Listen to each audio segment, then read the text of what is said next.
rogues, it's vampires, it's, killing and magic and, mythology all wrapped in one. But these are also people.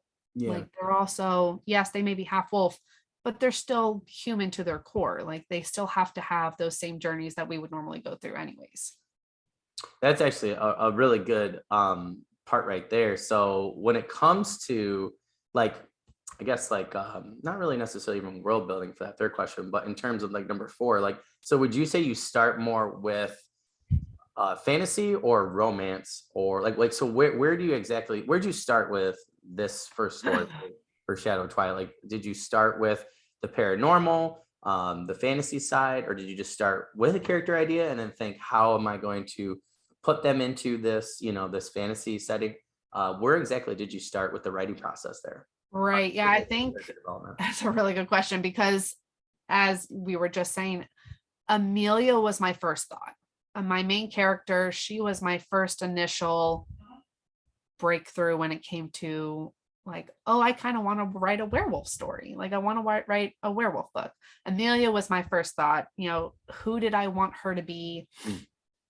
I didn't want her to be some meek child. Like I didn't want her to be powerless ever. I didn't want to start her off that way. I wanted her to always be, sure of herself. She knew who she was.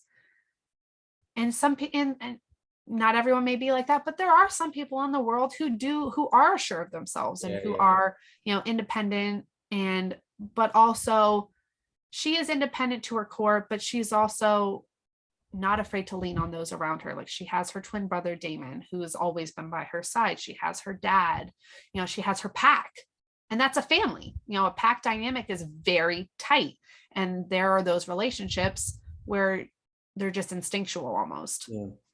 So I knew who Amelia was. I knew who I wanted her to be, and she was my very first thought. But then when I thought of Amelia, I was like, okay, but I love the mates part and I like the fated part. Like I like destiny kind of bringing two people together. That's one of my main things I love to read about. I love, how the two characters can kind of find each other and they were meant to, but I don't like the stereotype of it where it's like expected. So I wanted it to be almost, so then that's where I thought of like the origin story, the fantasy side of it. Where did they come from? Where did werewolves come from? Who did they begin with? Because there's always an origin story to any fairy tale, to any fantasy story, and even sci-fi. So that's when I really thought of, you have the typical moon goddess for most werewolf stories, and I was like, okay, I can do that, but I don't want it to be like poof, there's werewolves. Like there has to be, so I created the moon goddess and my original werewolf first mated pair.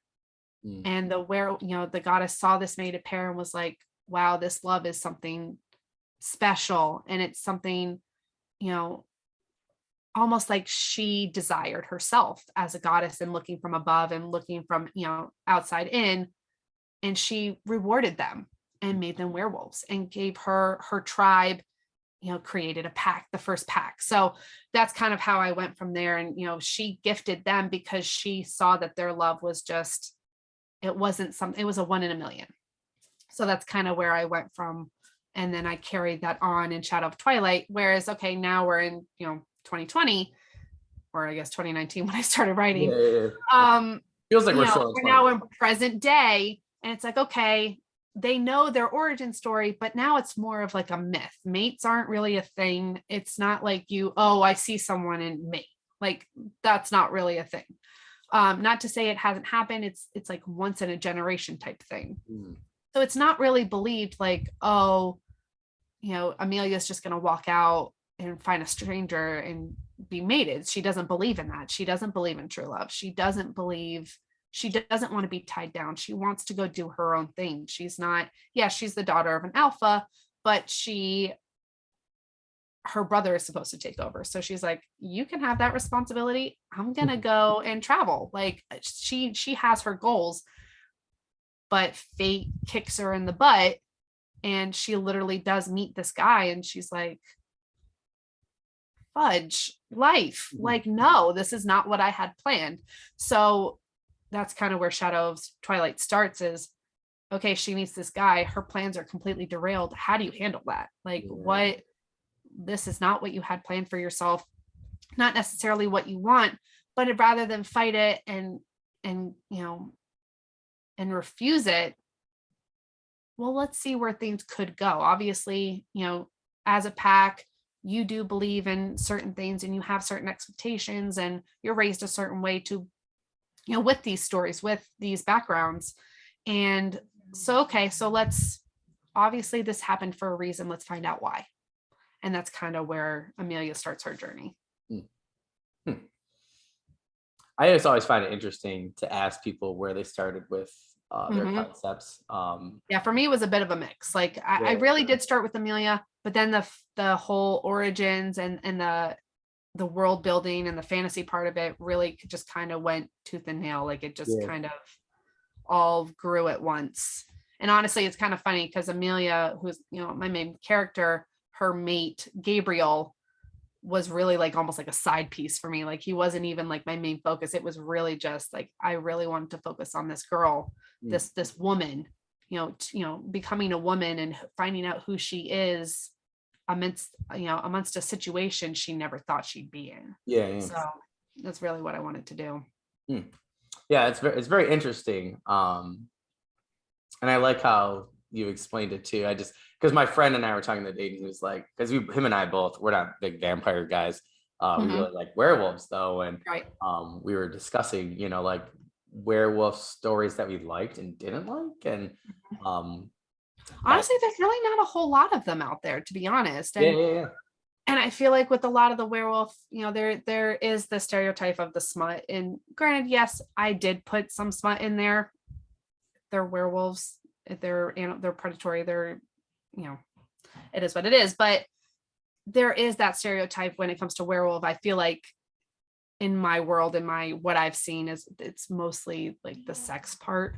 Whereas I didn't want it to just be, I'm all for having sex in a book, but there has to be a reason for it. Like I can't just read to read sex. Like there has to be a reason behind it. There has to be, it has to follow a storyline. So that's, I feel like there's not a whole lot of werewolf books out there and not a whole lot of good ones out there.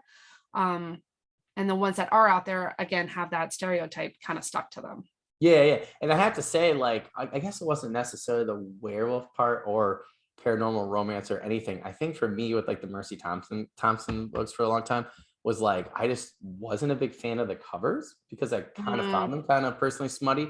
And I was just like, and I don't know. And I hadn't really read the back of them because I was just like, that doesn't really seem like my thing. But then when my friend was like, no, like you should really read this book. And I was really glad I did because Moon Called was like one of my favorite books that I've read. And I liked how she did the werewolves and I liked how she did the romance and I liked how she did those things. It was a lot like how, like the reasons I like Mercy Thompson, the character, and her character is a lot more. Sorry, people are gonna raise me on the channel for this, but then Harry Dresden even and those characters, I just connect with Mercy a lot more, and I like her. I like Briggs's writing a whole lot more. But yeah, there's just something about, I guess maybe it was like there was other, books and movies and things that we had watched or read that werewolves were a secondary character, and I guess I kind of want to say Twilighted. And I was just like, oh, and I just Blooded Ash is a perfect example. They do the same thing. It's mostly vampires, and then the werewolves are secondary for sure. Yeah. And I think I don't like that. We were talking, we're like, I think we like more where werewolves are central, and I liked seeing how different people like yourself handle the pack, handle the tropes, and like I come for the tropes, and I come to see what you're gonna do with them, what you're gonna change. Their relationships. I like hearing, like with your moon goddess, like that kind of thing. I like the histories, the different backstories. I like seeing how everybody does the same type of trope, but does it differently with their own flavor. So to me, that just makes your book that much more interesting. And I feel like a lot of people will feel the same way, who enjoy werewolves. But yeah, I agree with you. I think there just haven't been done very well. in a lot of areas. And I do think I think you're right. I think that there's a huge gap, and I think that they could be done really, really well. But I think a lot of Yeah, times, and like you mentioned, you're totally right. Werewolves in most stories are secondary. They're really not at the forefront. And there is a big, opening for people to write more werewolf books. mm, You know, no matter how they want to write them, whether they're yeah, smutty, whether they're YA, however you want to do it.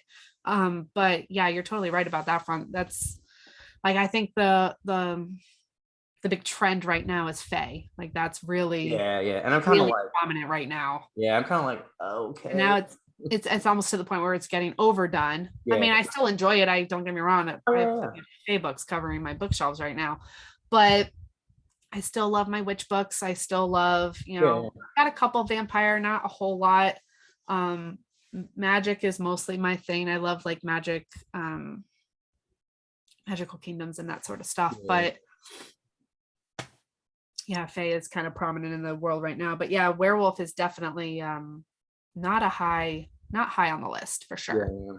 Which is so interesting because I'm like you look at the historical aspects, and there's just I don't know. There's just like there's so many things that Mercy Thompson like Briggs did where I'm like, she really like I felt like she didn't trope a lot. Like she did at first on purpose, but then she flipped the trope on the head, and then she Uh-huh. did the whole thing. And I was like, God, that's so cool. And I've seen people do that with Faye. Like Kevin Hearn did that with Faye, and where you're like, oh wow, that was I thought it was just gonna be like typical Faye. And granted, his books are older now. I think now Faye are coming back around again. Right. Which also goes to show everybody that all these things come back again. I'm sure vampires haven't really left, I think, but they haven't been as prominent, but I think they'll come back. Right. But vampires are another one too, where like I have this one vampire that I'd love to do. And I kind of wanted to be like a villain, and the whole time you think he's a villain.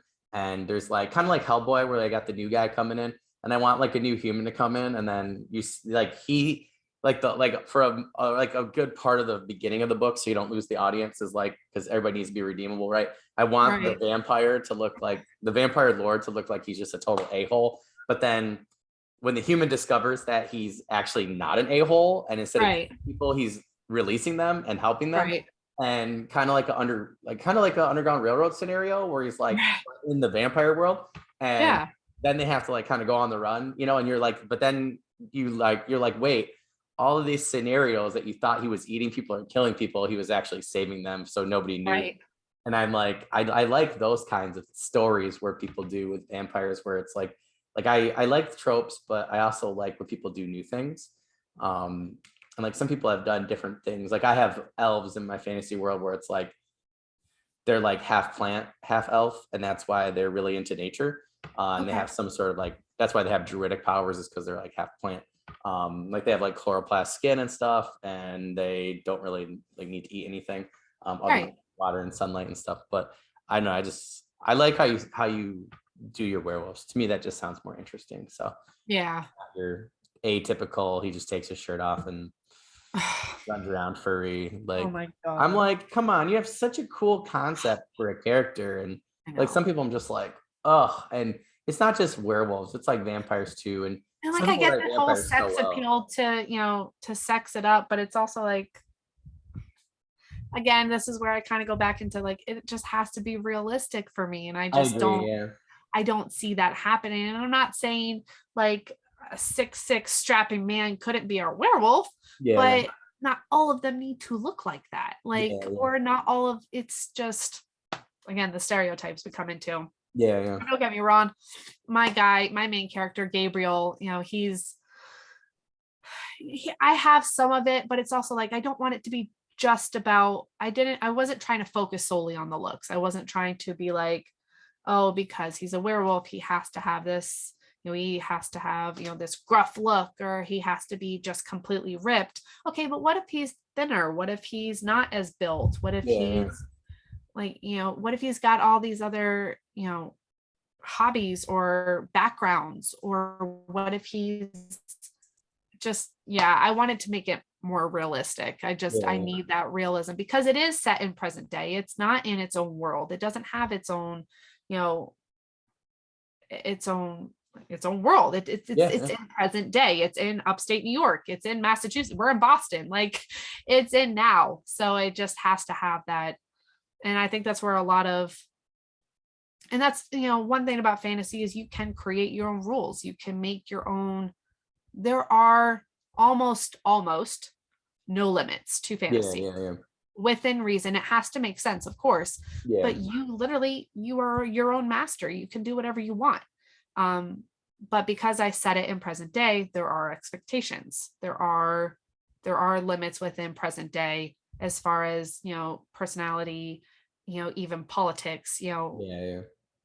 woman versus man. Like there are certain expectations. She's not a meek female, who is going to bow to this man. She's like, no, we're in the 21st century. Fuck you. I'm not doing that. Like how very women are today. So it's like, I did have to work within those guidelines, but I set those guidelines for myself for a reason, because I feel like that's more relatable. Yeah. I don't think you get a lot of women who want to read a female character. I know I don't want to, who's just I bow down to you. I'm like right, and it's a total turn off. Yeah, I like Mercy because she's total turn off, and that's what I think a lot of like a lot of the books that I found. I mean, don't get me wrong, there's some spectacular books on Wattpad and on the Dream app and things like that, that are really good. But then there's so many. It's so saturated with just like your first chapter, and you're just like, oh, it's another one of those. No, thank you. Yeah. It's so overdone, some of it, and which is, I think, does make the whole werewolf universe hard to pick up, because it's been, and I don't want to say butchered, because I don't think it is. I think there is hope for werewolves, but it has been done a disservice in some ways, for sure. I think neglected. Like, yes, I don't know if you want to call it world. I think there's so much potential there. It's just not being taken. I think it's world building neglect, personally, because like for instance, like aliens, all right, or orcs, let's say, right? Huh? Why is it that every single orc looks the exact same? There's no different quality, like they're just all the same. And I don't do that. I'm like, okay, here's this. It's like a person, right? Like I mix up a lot. Like maybe some have, even like my elves, right? They're not just a mold. Like some have really, really light skin green. Some have really dark, some are olive, it's like, there's different hair. And, it's like, that stuff just drives me nuts. I'm like, that's a lack of world building. And for me, a lot of it, I think that's just lazy writing. Yeah.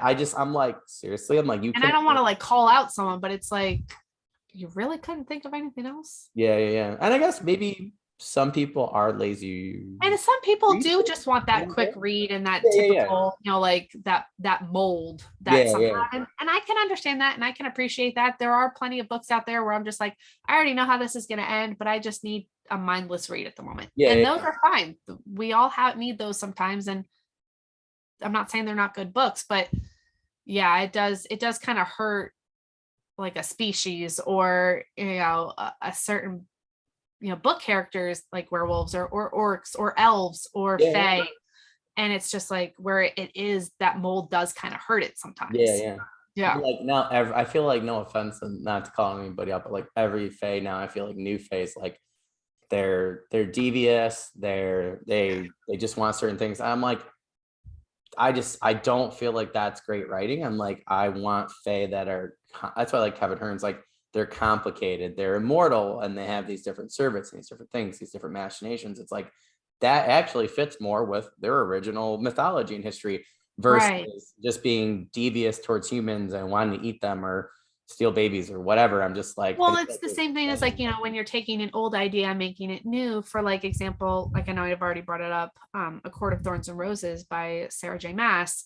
When I read that book at first in middle school and high school, I was a huge fan of Holly Black. I loved her fae stories. Like they were one of the first fae series I've ever read. And I was, I think, like 13 when I first read them.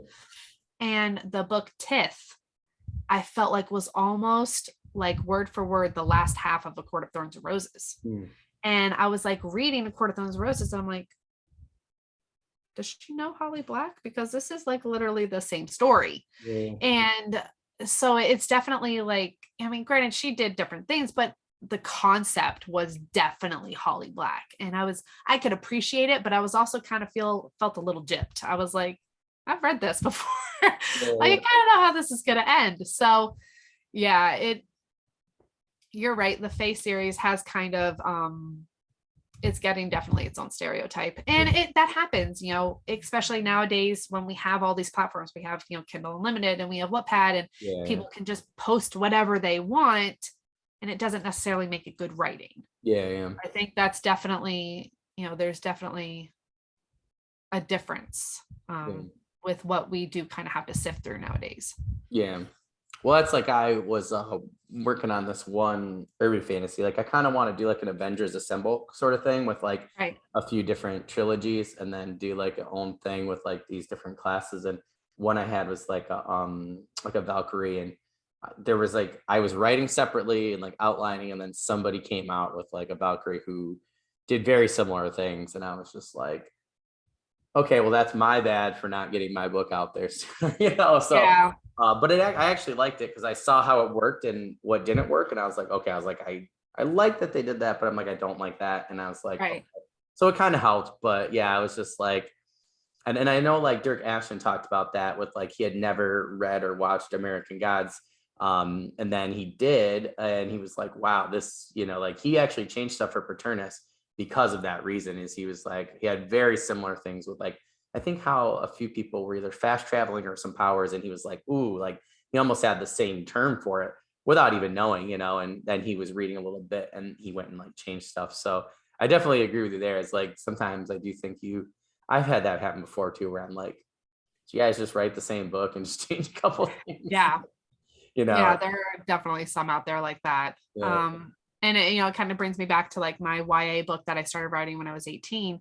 It's a YA fantasy. Again, it's set in, present day, but it's angels and it's mythology. Like, I went heavy into mythology because I loved mythology growing up, but I really wanted to do my own take on it. Yeah. So it's got, separate worlds. Granted, we're still in our world, but there is another world. And so it's got all these elements, and now all these books that are coming out now. And I'm like, I should have released my book like 5 years ago, because this is like really becoming popular right now. And so it is like a struggle, like, oh, I really need to get this done, but I've still got this I got to do. And yeah, it's funny how it's just really interesting how things can just pick up and kind of evolve.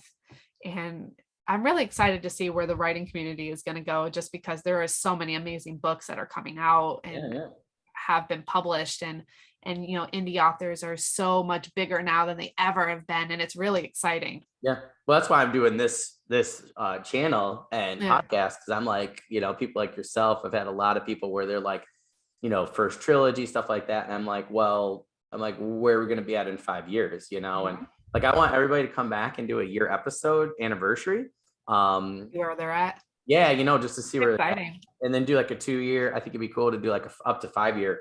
And I think it'd be, because there are people that I went and met in Arizona with Kevin Hearn. So this is probably like 8 years ago.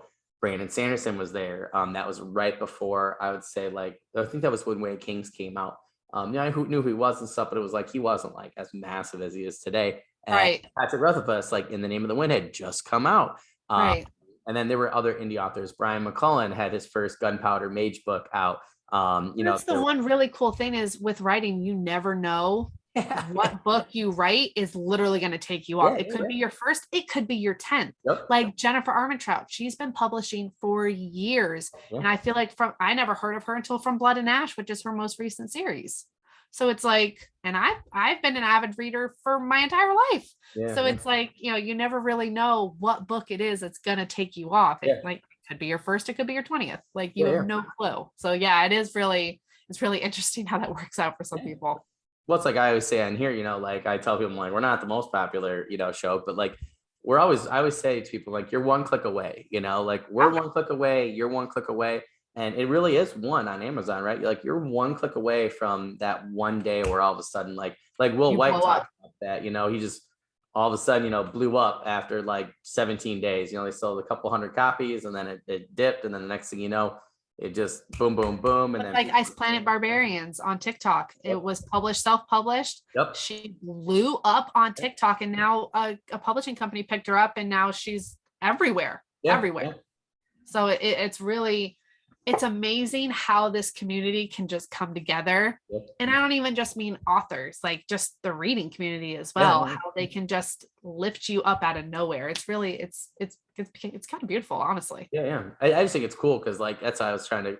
That's like what we were talking about before I started recording. You know, with people with like 1-star reviews, and people I know they're like, Right. "Yeah, I just quit" or whatever. I'm like, well, if you quit, I'm like, nobody's ever gonna read your books. You know? Yeah. It's almost like you're giving that 1 star what they want. Like Yeah, you're exactly. not really writing for them. You're writing for Yeah, you. Like that has to kind of come first, in my opinion. That's yeah, just yeah, how I write. yeah, I'm writing because I believe in my story. And, yeah, even if 5 people like it out of 100, I'm okay with that. Like yeah. someone's going to like it somewhere. My book is not for everyone. Like I said, I have a trope in it that isn't the most popular.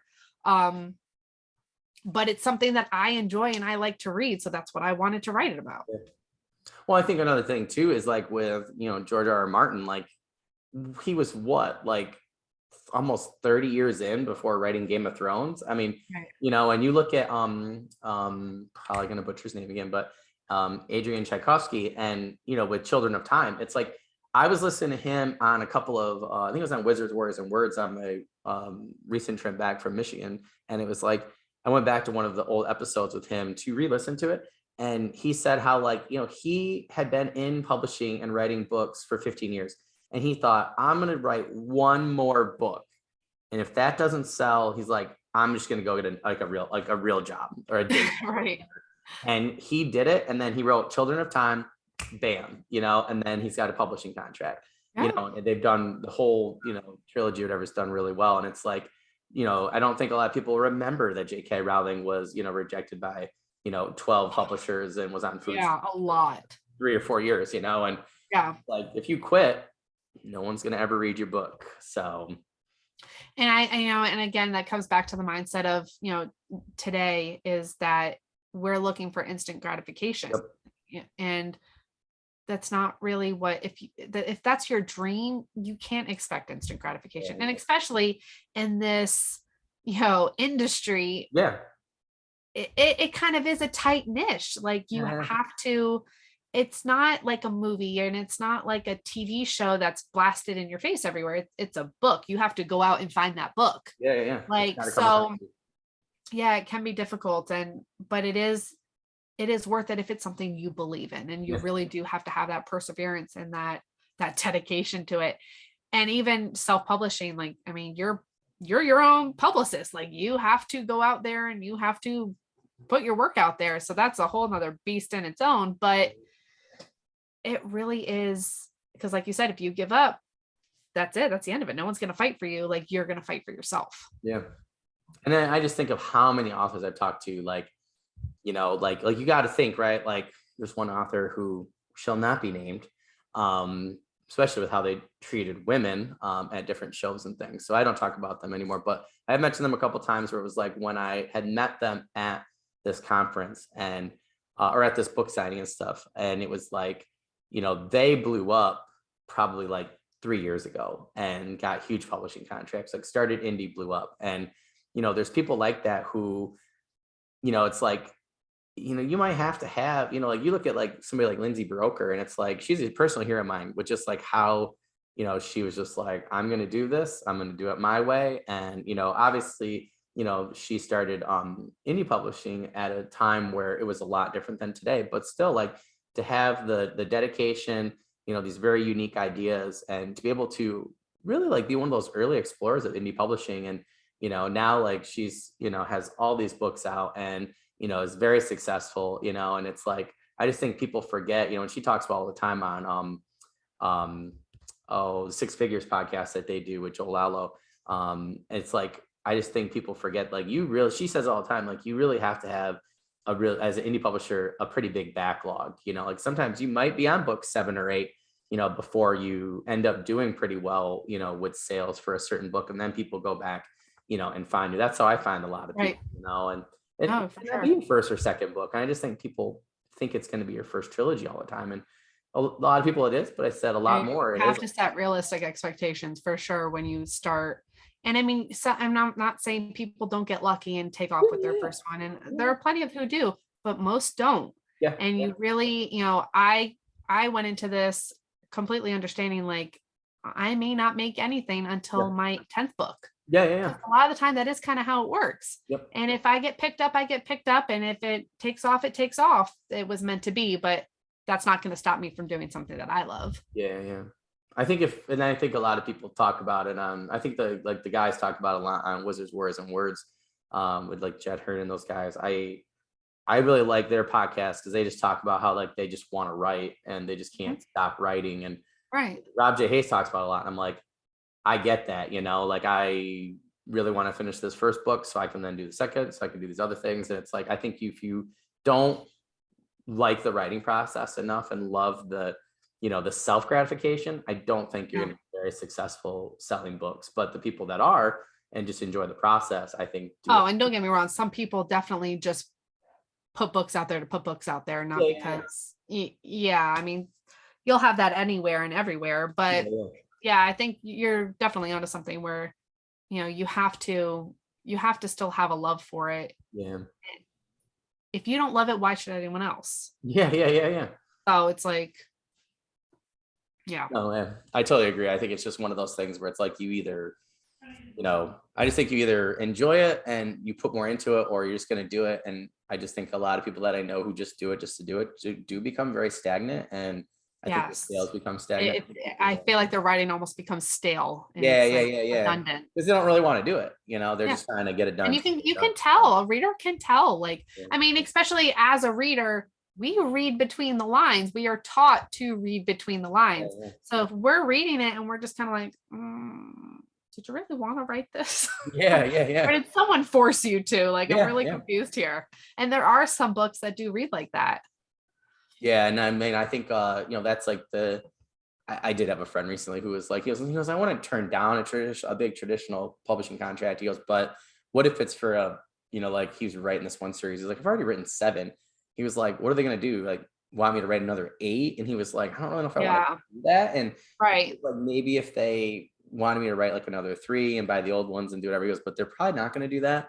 So he just brought up an interesting point that like, and I've heard certain traditional published authors I've talked to recently who are like some have done really well for some books. Some, they haven't sold as many as, the traditional publisher want, but they've still got the contract with them. And, now they're trying to find something new to do. And I do think that's why hybrid publishing, is going to be the thing in the future. Like, I think those contracts, you're going to see more and more where either 60-40 or 70-30, like Brandon Sanderson's got I think he has a 60-40 where, he traditionally publishes, but then he can do Skyfall and those kind of books, his young adults and Evil Librarians and stuff like that, which are his indie published books.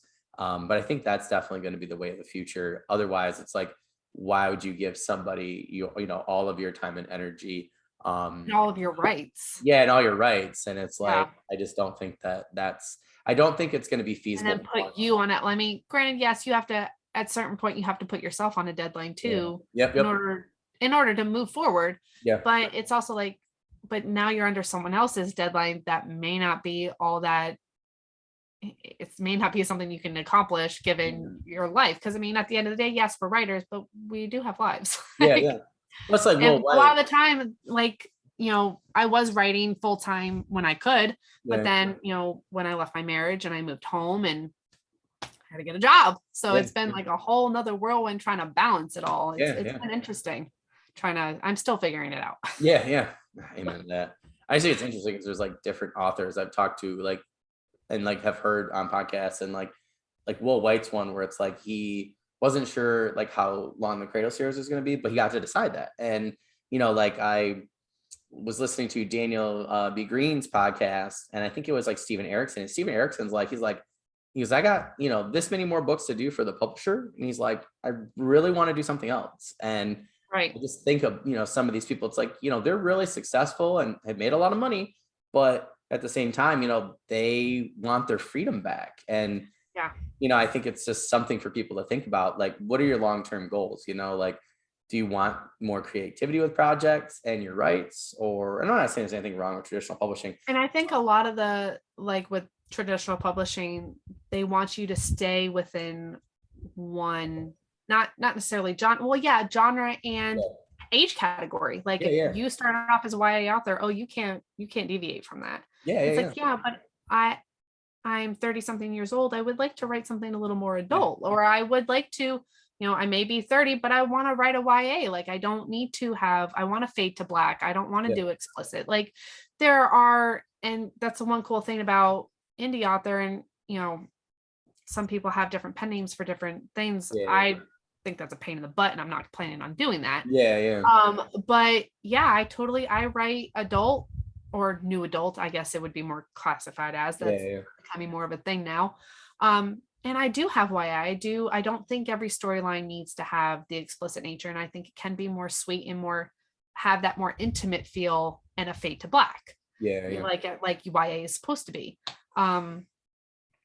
So yeah, so there is definitely, when you are self-published, you do get to have that freedom. You get to choose where you want to fit in and what you want to write. Yeah, Like I have my werewolf, I have my YA mythology angel book, I have a YA, it's not YA, it'll be new adult, but high fantasy. Like there's sky's the limits. That's yeah. and like you said, I feel like traditional publishing is just now kind of starting to pick that up and be like, okay, we need to adapt a little more because we can publish now on our own. We have all these platforms. We don't need writers. Definitely, you've got TikTok, you've got Twitter, you've got Facebook, you've got all these platforms you can promote yourself. Like publishing houses aren't as necessary as they used to be for authors. So I think authors are, publishing houses are now kind of starting to pick up on that, and like they do have to adapt to it. Yeah, yeah. And they have to start changing their formulas or however the heck it is that they pick up authors, like how they have the Twitter competition every 3 months, where people will post like synopsis, quick little clips, and an author can like it. And, that's how they find some indie authors. And I mean, that's awesome. That's smart. Yeah, yeah. Well, I think a lot of it too is like now, like they're trying to find people who, like, we're doing their work for them now. People that have a platform already that have 10,000 followers, sold 20,000 copies, and it's like. But then it's also bites you in the butt because some publishers require that nowadays, and it's like, but not everyone starts off like that. Like you can't. Like there can't just be a one size fits all, and there shouldn't be, especially in writing. Yeah, yeah. I think it's a lot more difficult to do it that way. So I think we actually covered. We kind of went a roundabout way, but that's totally fine. I like having a real conversation rather than a scripted one. But obviously, you have a trilogy in mind for Faded Darkness, and then I actually like that a lot more because some people are just like, oh, I think I'm just gonna do one here and then go there. So I think it's a lot better that way. But yeah. So you mentioned that you have this big gap for book 2. Are you gonna have like? I don't know if you can talk about it, but are you gonna have another bigger gap for in between book 2 and book 3? Or? No, book 2 and 3 are definitely closer together. Oh, cool. Just because I already had that huge gap between 1 and 2, which was necessary for their character development and for the trope that I've kind of touched on that isn't totally like I have the Shadow of Twilight has like the pregnancy trope. Okay. I like that trope. It does draw me into books, but I don't necessarily like it either when there are babies involved, like if that makes sense. Like I'm not reading a book to read about children. I'm reading a book to read about adult problems. Yeah. So which is why I also included that age gap, or that not age gap, but that time gap between book 1 and book 2. So between book 2 and book 3, it's not really necessary, but there is a couple years just because of the massive shit show that ends at book 2. So it does jump like 2 or 3 years between 2 and 3. But yeah, it's it definitely wraps everything up kind of nicely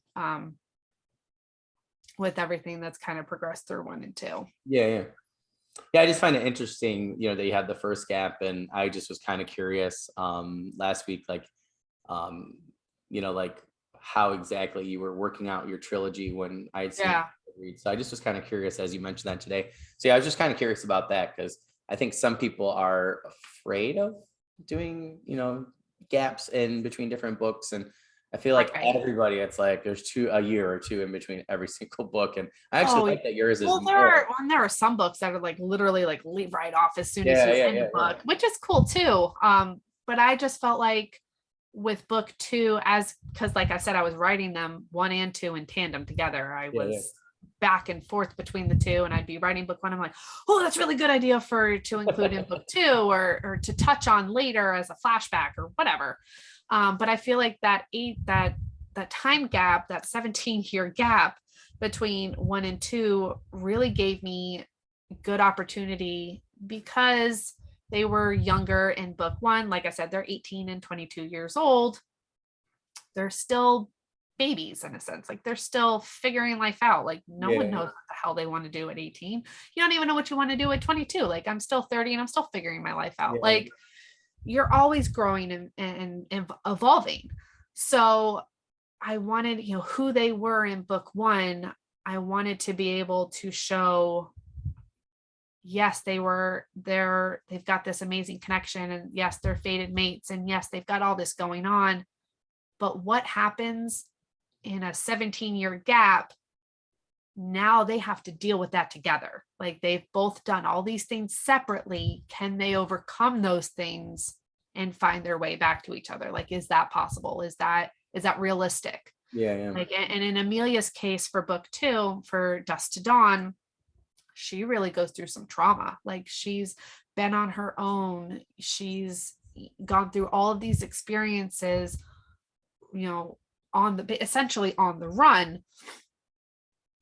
And again, she's experienced some serious, we've got PTSD, we've got sexual assault. Like I have some serious trigger warnings in Dust to Dawn. Yeah. And while she's got all this going on and he has no clue, Gabriel has no clue, he's just been living his life with his pack. Can they overcome those together? Like, can he accept what she's gone through, and can she accept what he's done? Like, so, I wanted to be able to include that along with everything else that's going, their battles, external and internal, who the bad guy they're fighting, because there's always a bad guy. Yeah. So can they do that while still facing their existential crisis? And I think that 17-year gap really gave me some awesome opportunity for those flashbacks, for this is why this happened, or she's going through this PTSD moment. Okay, but why? And it brings back all these moments that he has no clue on, but you as a reader kind of have touched on, and you're like, but this is why, don't get upset. Like, kind of one of those things where the reader knows, but the character doesn't. So I think it really gave me those awesome opportunities for those moments that were really honestly fun to write. Yeah. I just think you bring up a good point. Like that I had never, considered this. Like sometimes with that book two syndrome, I feel like it's like there hasn't been enough time that went by to do character development. Like you said, like some people just do right away, and you're just like, right. There's And literally nothing else. I was a little nervous about that though, because there is such a difference between book one and book two. Not even just saying the time, but character wise. Yeah. But again, I feel like that 17 years, that time gap, it did give me a good opportunity to kind of go back in time as to why she might not be as carefree as she was in book one, or why she's more reserved and not as open, and she's not as mouthy and sarcastic. Like it gave me those opportunities. I felt like, and again, it did make me a little nervous. Is the reader going to find this like too much? Is it too much time? Is it too much development? Is it too big of a difference?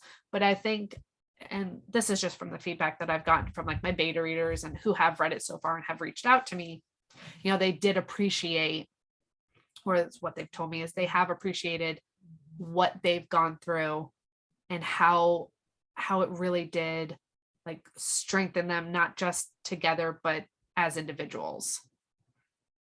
No, I just think that personally, like it's like, I think maybe if you did fit, like, like the, like teen, like whatever, like the same amount in between all three books, I think it would be a lot. But like, I feel like that's too much of a headache. Yeah. And also I think if you did it between book 2 and 3, I don't know how that would work, but I just like that concept of putting more years between book 1 and book 2, particularly with younger characters. And I feel like I have one where I like the character in book one, but I didn't know how to do that. And I think bigger time jump, I think would actually help. Because like, you know, you were saying there's other things that have happened you can go over. Yeah, it gave me way more source material to work with and a lot more like scenarios to play with almost. Like I could include, okay, maybe she here and this experience happened, or maybe she went through this battle and that explains why this happens. And yeah, so it gave me a lot more, I could play with it a lot more for sure.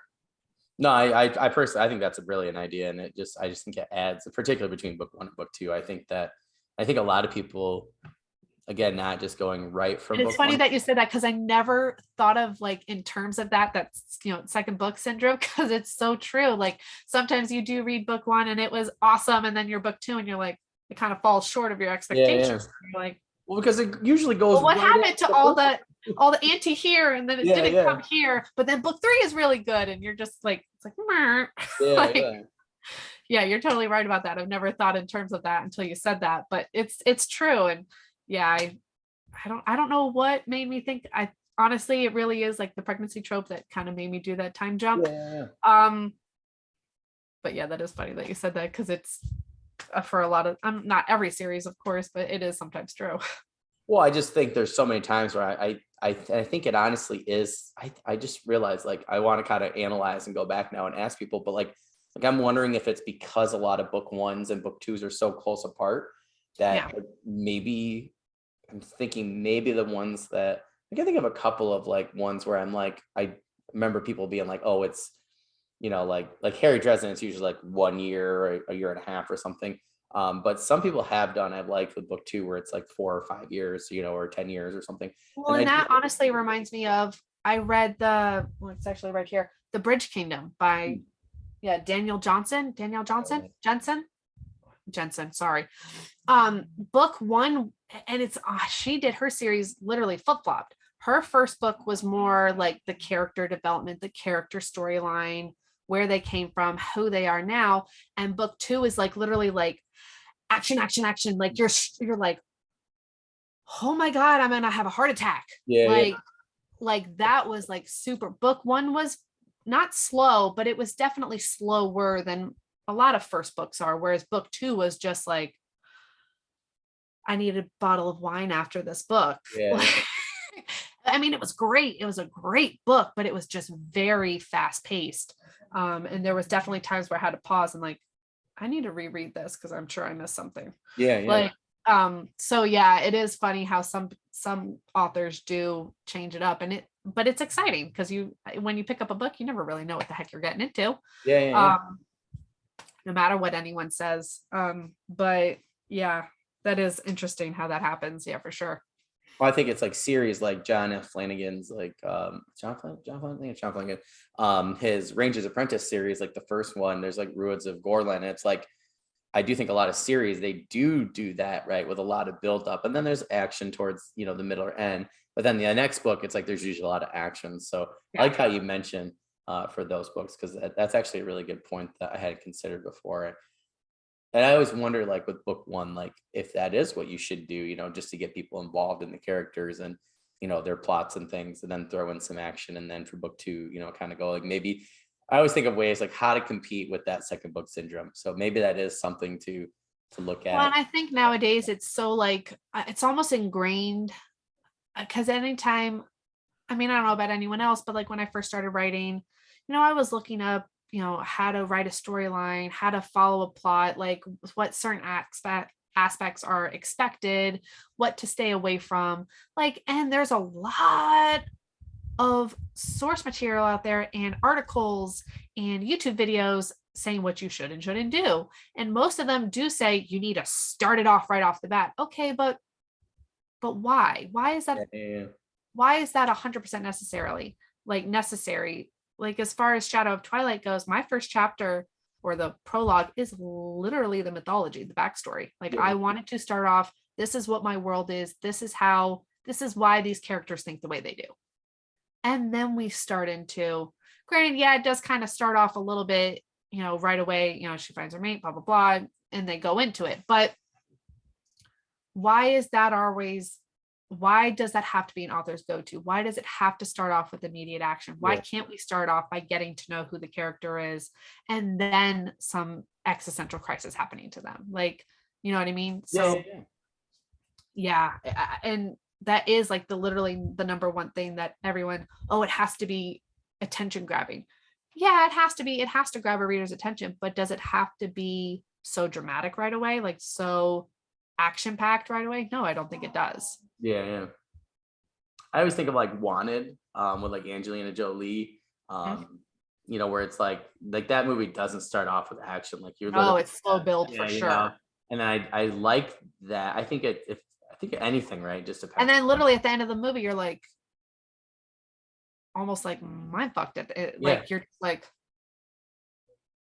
oh, like you really have to take a pause to think about that. Like, I love those, even books, movies, whatever, like where it really makes you think and you really have to like retrace your steps and be like, oh, like those are moments that I love. And writing them out is not always the easiest, but when you get to finally read those moments or watch those moments, they're rewarding for sure. Yeah, I always think like my friend, he said that's probably one of the best like 3-act, pieces of writing like he's ever seen because of that. And he's like, this the climax, and it flips everything on the head, but then it's like you with the finish, and he was just like, sometimes when you flip it on the head, it's like you don't get a good finish. And that movie definitely didn't get as much attention as it should have, just because the way it was written and done was honestly, I think it was brilliant. Oh yeah. Because it's not expected whatsoever. Yeah. And I do think it is harder to do with a book, because like I know some people, it's like Brandon Sanderson talks about one of his friends who wrote this book, and it's like he flips things, on like page 500 out of 750, and it's I guess it's like he took the classic like fantasy or going on a quest trope with a lot of like these like people and characters, and then he flipped it on its head. Well, his friend wasn't very successful with it at the time, because you got everybody coming in for wanting whatever, like the Shannara books, right? And wanting that, but then he flips it on the head. So he's like, he goes, well, maybe if he had started to flip the trope at the beginning rather than the end. But so I think sometimes it's really hard to do writing wise with a book, but like maybe a movie works a little bit better. But that, and especially in a book, you have like all the foreshadowing and and depending on what point of view you write it in, that can really hinder. It is. It can be difficult sometimes, I think, with writing. Then cinematology definitely has a better advantage than we do when it comes to that kind of storyline. For sure. Yeah, it makes it very interesting to think about. For that 7th one, you already mentioned some authors, but who are some authors that, like, when you have read them in the past or you read them now, you're like, I have to put this book down and now go write? Well, like I said, Cassandra Clare, she was a big one for my YA series. Like, she was the main reason I really started to get serious about writing when I, took it serious back when I was like 18. Shaping my writing, Cinda Williams-Chima, I love her books, her worlds that she builds, the magic systems she has. I love her character, how the attention to detail she puts into relationships, and I love her writing. Tamora Pierce, I love the medieval stuff. Love her writing. I took a bit of a break from reading for a while, like in between stuff.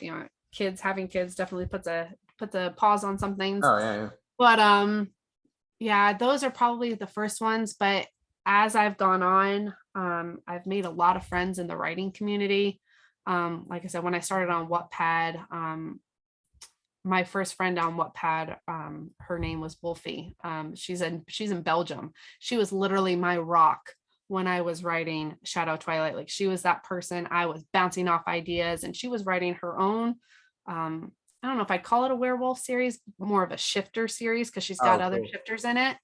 But yeah, she was definitely my person. And, meanwhile, while I was writing Shadow Twilight, I was going through a lot of personal stuff too. So she was just like that person for me who is in my corner at all times, cheering me on and, really helping me work out some major plot issues that I was having when I was writing Shadow of Twilight.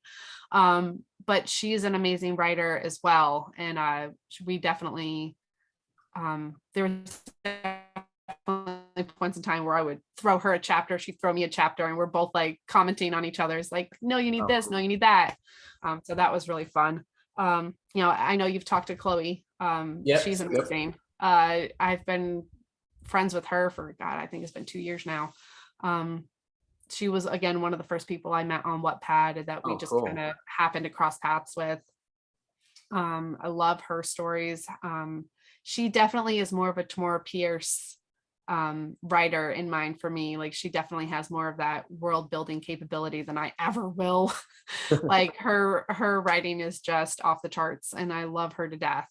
And she's definitely, if I ever need a book rec, I definitely go to Chloe, because I'm like, I'm in a rut. Give me something to read.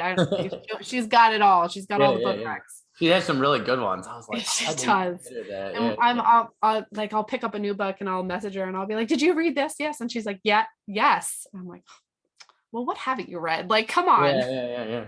Well, that's what conversation I was having, where we were like discussing, different romance and things, and we just like kind of got into like a divergent path of like one of our questions. And I was just like, I was like, wow, I was like, I didn't realize that, these different stories or movies that I like. Super knowledgeable. Like, it's it was cool. Like, there's literally not a book I haven't recommended to her that she hasn't heard of. And I'm like, do you have a life? Like, I know you work and everything. Like, what are you doing? And she's like, I don't know. I'm like, I wish I could read as much as you did, because I can't focus worth crap. Yeah. I find it very hard to read and write at the same time. Like, I feel like right now I'm in a reading mood instead of a writing mood, whereas all of last year I was in a writing mood. So I only read 18 books last year, which usually I'm at like at least 40. So I think it's like I'm trying to like find a balance. I think it's kind of hard. Yeah, it's hard. The balance, I mean, between everything, family, work, writing, reading, it's rough. Yeah, it's really rough. Like, I was talking to a couple of different, so like Miles Hurt, and I were talking, like, he's a teacher, like an educator in Australia. And I talked to a lot of educators recently who are authors, and like ML Spencer was one, and we were like talking back and forth for a little bit on social media, and we're both just kind of like, oh my God, it's been so hard to write because of the pandemic. And it's like our jobs, it's like they're just asking us to do so much, and it sucks the life out of you. Yeah, and my friend's a nurse and she writes, and she said the same thing. And so we've all been kind of like talking about it back and forth in our little like writing group here. And I'm just like, oh my gosh, like I'm like between that and just like life, I'm just like keep telling myself, just keep writing. So I've written at least something every day. Hasn't been a lot, but that's been my biggest problem. Like, because I was going through so much drama in my life, in my personal life, when I released Shadow of Twilight at the end of, 2019. And then last year I came out with book 2 in the summer, and I almost had, like, granted, I had 2/3 of it done, but I really had to sit down and force myself to finish Dusk to Dawn, just because my headspace, I wasn't in any sort of headspace to really write. I just had way too much going on. But I did it. I knocked it out. I don't know how I did, but I did it. And then I got a job. And so writing book 3 has definitely taken a back seat, which really sucks. And I like we were talking earlier, I feel like I'm cheating on it. Like, I just have not given it enough attention that it really does need. And I have this really, really bad habit of jumping around in my writing. So like I'll start plotting. I know that feeling. And then I'll get this idea and I'll be writing a chapter for like chapter 30. And I'm like, this is not helping chapter 8 where I'm currently at. So I've been really bad with book 3 with that, like just jumping around, having different ideas and going to different chapters. And so I haven't even finished plotting out book 3. And I'm like, I have to sit down and do this. Like I have to. And it's been a mental journey for sure. Yeah. Trying to get there has just been, Shadow of Twilight has definitely taken the brunt of my emotional drama. For outlining, I just know that feeling so much, because it's like I was just like, oh, I'm just gonna write this book. I'll fix it later. And I'm like, in the future, I'm like, I'm going to help future me out more than present me. And like, Yeah. I'm just like, why did I do that? And like, Tilda Colt actually had her on twice. One for February she wrote, and right before I interviewed her the second time, she has this great, she has some really great tools on her private channel. So she actually has this great outlining tool with post-it notes, and she color codes them. So I'm actually going to be doing that. Yeah, I wish I was that organized. I feel like I said, like I'm squirrel. Like I Yeah, can't, I don't know what it is about me, but I just can't. well, Like it's even thinking nice. about it right now is giving me Yeah. anxiety. Well, it's nice because you can write down your chapters, right? Like whatever you have, you could be like, okay, like she does like certain color coding, but like even just like let's say one color, right? Which is where I think I'm gonna go, is like I'm gonna write down what I need to happen, but like I can move the chapters around to where I need to, because that's what I need to do as personally is Well, like, I use Google Docs for that. Like okay, I use Google Docs to outline oh, my that's cool. chapters. Like when I was writing my YA fantasy, I was really bad about jumping around. And it got to the point where like I had to get to, and I hate to say the word filler, but like, I mean, yeah. Like where I would get to those filler chapters and I'm like stuck because I did all the action and now I've got, how am I supposed to fill this in? So I was really guilty of doing that in my YA fantasy. And when I did Shadow of Twilight, I was like, I can't do that again because I'm my YA fantasy is literally stuck in book 2 because I don't know where to go. I don't know how to get myself out of the rut I put myself in. Yeah. So when I did Shadow of Twilight, yeah, I started writing it, but as I was writing it, I was plotting out the rest. So like I would do like, each chapter would be like chapter 1, chapter 2, whatever, but I'd write like a paragraph. This is what has to happen in this chapter. No matter what else happens, this has to happen in this chapter. So I like literally wrote myself out a guide. And so I did that. And then I did the same thing with Dust to Dawn. Don't know how I did it, but I managed it. I literally plotted out 53 chapters. Oh, wow. Paragraph each. This is what has to happen each chapter. And I literally broke the whole thing down. Granted, yeah, did I take away a chapter? Did I add a chapter here and there? Sure. But I generally had a whole guide I had to go off of, which is what I've been trying to do for book 3. But I've been jumping around again. So I kind of got myself into another little bit of a rut, but I am still kind of going back and working through like, okay, I know I need to, like, there are, whether anyone likes it or not, there are certain arcs that have to happen within a chapter that you no matter what you write, you really do kind of have to follow, because there does have to be an up and there has to be downs and there has to be like a grand crescendo, and then you have to kind of fade it out. So, to follow those, there is that certain wavelength, let's say, that has to get followed. So plotting book 3 is, I'm about halfway there while also writing it. Yeah. So I have realized like I really do have to stick to an outline. Like I have to physically, and I can do it if I force myself to do it. It's just getting to do it. So yeah, I really do have to. I've definitely taught myself what not to do and what I really do have to do in order to be successful in my own writing. I have to sit down, write out what I want in each chapter. And I can knock it out, is just, actually doing it. Yeah. I think we're all at that point in life. Yeah. It's exhausting just thinking about it. Yeah. I need a nap now. Like it's like yeah, I did. My friend was just like, asked me yesterday, like, how's it going? I'm like, don't talk to me right now. Yeah, exactly. I don't want to talk about it. Let's not acknowledge it. I was at work and I was like not getting home till like 10. And then I got home and I started to think about it. And I was like, I'm just going to do this writing character analysis thing instead, just so I didn't have to deal with it.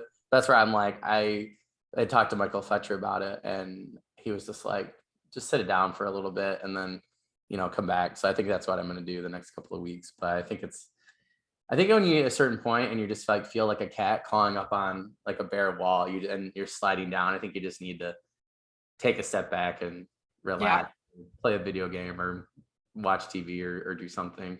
I think and again, there's that balancing act, because it is hard when you have like, household responsibilities and you have work that you still have to do, and to get out of that mindset and then get into like a totally different world mindset. honestly, it's exhausting sometimes because like I work from home and I do internet troubleshooting for an ISP. And it's like, okay, sometimes I work till 1 a.m. I work the Mm. night shift. So yeah, it's usually dead from like 11 to 1, but it's like, do I really want to? Can I be focusing on internet troubles and write at the same time in between calls? No, not really. My head's not Yeah. there. So I'm just scrolling through TikTok. Yeah, yeah. Well, it's a different headspace, like Yeah, for sure. very. But it's like I could have time to write, but it's like I can't. And for me, really writing is a mental game. Like I Yeah, have to have certain music on. I have to have like I can't have kids screaming in the background. Like yeah, it's a total headspace when you write. yeah. Like I try every once in a while. Like I've been subbing because we don't have enough people on my like prep period or whatever. And it's like I really can't grade while like with the kids because it's like it's a different headspace and I can't focus enough because every time I do, they like want to interrupt. So I'm just like fine. Right. And sometimes they're chill enough where I'm like, I might just pull up Microsoft Word and get some thoughts down, but it's like I don't use it as an actual writing time. I'm just using it as Right. like last night. I wish I had done that earlier so I could have just relaxed when I got home. But like I just didn't have time. And it's like there are very few times in between where I feel like I can do. I feel like I have to come home and sit for an hour and then it's almost like preparing to go to the gym. I feel like I like going to Yeah. the gym, but I have to. It's true though. Like you really kind of have to like almost pep talk yourself. Yeah, Like, yeah. okay, this is what we have to do Yep. today. And let's get, like I said, I'm a big listener of music when I write. Like I have certain songs for certain scenes and Oh, that's like cool. all that jazz. And when I wrote the big fight scene at the end of Shadow of Twilight and Dust to Dawn, I have a couple big fight scenes. I was like really stuck. I couldn't find music that really inspired me to write it. And in our writing group, Robert, he's like he's like the daddy of the group. He's our he's our guru. He's our leader. And he was like, oh, listen to this. Oh God, I'll have to look it up. I forgot what it's called, but it's like all this amazing like rise and fall fantasy scores that Oh, were okay. like literally clipped all together. Well, that's And cool. like I was like, gold. It was absolute gold. And there was a certain couple, it was like probably literally 30 scores just plopped together in one YouTube video. Oh, wow. And I think it's like an hour and 20 minutes long of just the strings and like just all this music. And it was perfect. There was a couple that I listened to on repeat and it was just set the tone and set the mood. And I was like, all right, I can do this. Yeah, yeah. I can do this. I got it. Well, that's cool. I was used to Yeah. listen to Lindsay Awesome. Sterling's like the girl with the violin who's just awesome. Yeah, she's awesome. Like all her mixes put Mhm. together. It was like I think it was like about an hour, and I used to just listen to it over and over again. And that was like, she's got different songs and stuff. But Yeah. yeah, yeah. Yeah, Like I love her. She's amazing. yeah, I wish I could play anything, let alone the For violin. real. I know the talent. Yeah, she's awesome. Okay, so for that last one, any news, updates, upcoming projects, sales, new books, anything like that? Well, like I said, I'm working on the third book, which does have a title. It's Dawn of Light. So that's the third and final book of the Faded Darkness series. I do have, Shadow of Twilight and Dust to Dawn. They are out. Oh. I am currently working on audiobooks for Oh, that's cool. so I've got that coming. Hopefully I will have that coming. Because I'm actually going to do them myself. Oh, cool. So that'll be interesting and that'll be fun. There'll be some trial and error. But so that's coming. I'm also, when I do finally release Dawn of Light, I will be doing a special series, hardcover series, special editions that I'm actually really looking forward to. It'll have original artwork on the covers and cool. the dust jackets, and they'll be signed and everything. So that'll be really cool once that finally does come to fruition. But yeah, so I've got some cool things working on. I am planning on finishing my YA, my first book, by the end of this year. Oh, so that's that'll be cool. published. So that's like my baby. Yeah, Honestly, yeah. that is my baby. So I'm so excited to finally get that out. So hopefully, knock on wood, 2022 will be awesome. Yeah. Sounds like it. Well, after you're done with the Audible, we'll have to have you on just to talk about that experience, because a lot of people have been talking about coming back on and talking about that. And I know a lot of people have asked me about just that in general. And I'm like, I'm sure I can find somebody who's, who's doing it, and Yeah. talk Yeah, I about mean, it. I've been watching YouTube videos, and I'll figure it out. I Yeah, always do. yeah. YouTube's like my thing. Like, It's saving grace for most things. yeah. Like I didn't know how I have to like go get one of our light bulbs like broke. So I have to like try and figure out how to get it out of that particular like light socket. I was like, let's go to YouTube. So I went to YouTube, found a video. I was like, oh, I'll get it done tonight. Yeah, for sure. Yeah, it's like modern day dictionary, I feel like. But well, thank you, Heather, so much for coming on. It was really cool to have you. I was so happy when Chloe was like, I'll send some people your way. So it was awesome to hear from you. Well, thanks for having me. Yeah, of course. Anytime, like I said, you get book 3 done, and you want to come on, and or just want to come and chat at any point about fantasy or romance or the two or whatever, like that's awesome. I love when people want to come back. I've had a couple people like Mallory Kuhn came back twice. My friend Mark Timoney came back twice. So we have some people scheduled for spring and summer and stuff. So it's always Sure, absolutely. come and chit chat and listen to people besides myself. So I know the fans like that.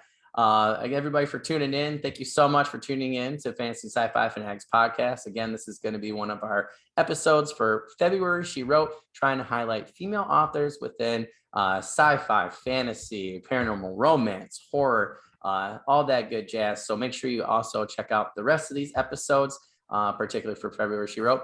We're going to be on YouTube, Twitter, Facebook, audios on Spotify.